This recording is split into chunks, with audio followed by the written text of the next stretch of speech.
UK's scheme to cut the traffic emissions has now been extended to the whole of the British capital, London. The plan is to impose daily charge on the most polluting vehicles.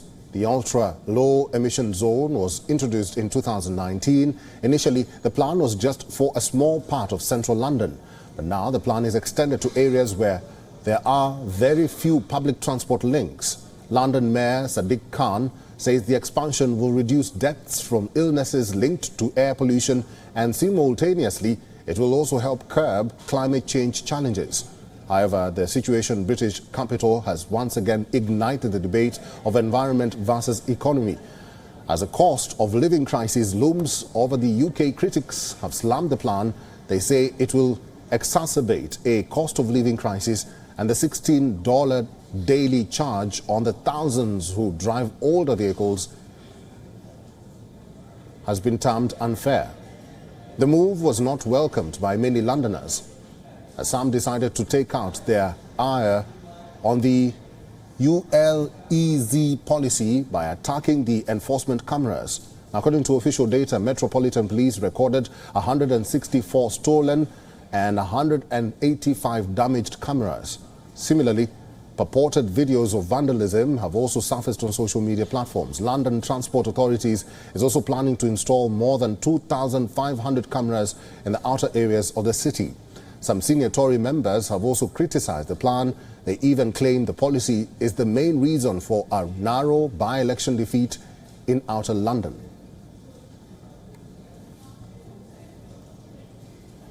And for more on this, we are now being joined by our correspondent Alex Isaac, live from London. Alex, good to see you. What can you tell us about this clean air zone, and how is it going to be used in cutting traffic emissions, and what are Londoners saying about it?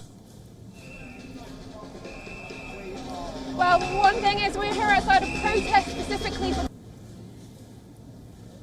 midnight last night, so I think that does suggest what quite a large majority of people do think about the expansion. For those who have cars, especially that are in the outer reaches, that haven't hit that emissions target, they will be wondering how they're going to get to work, how they're going to get around. It's going to affect a lot of self-employed business owners. Those who are able to afford the fine, the price, which is £12.50 a day.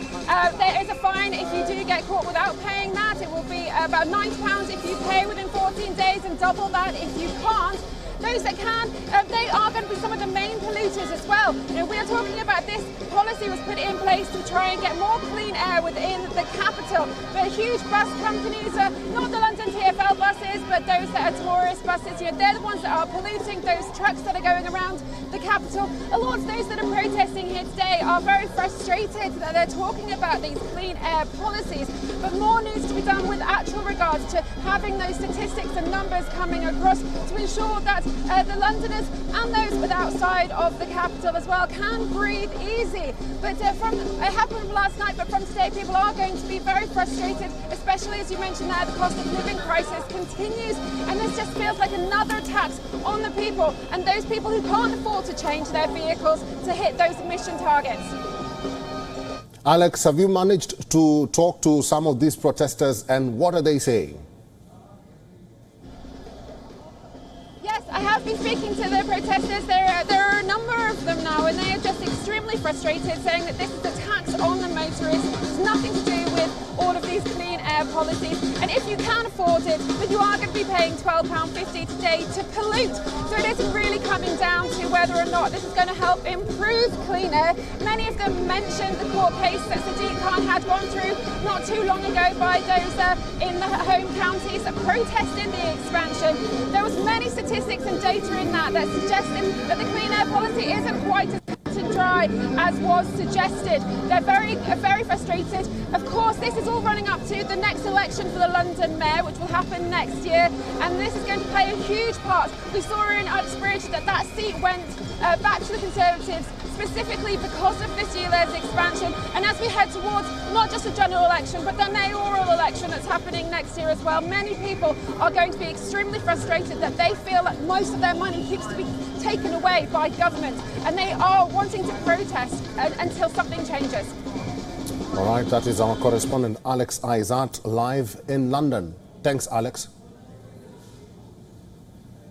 WION is now available in your country. Download the app now and get all the news on the move.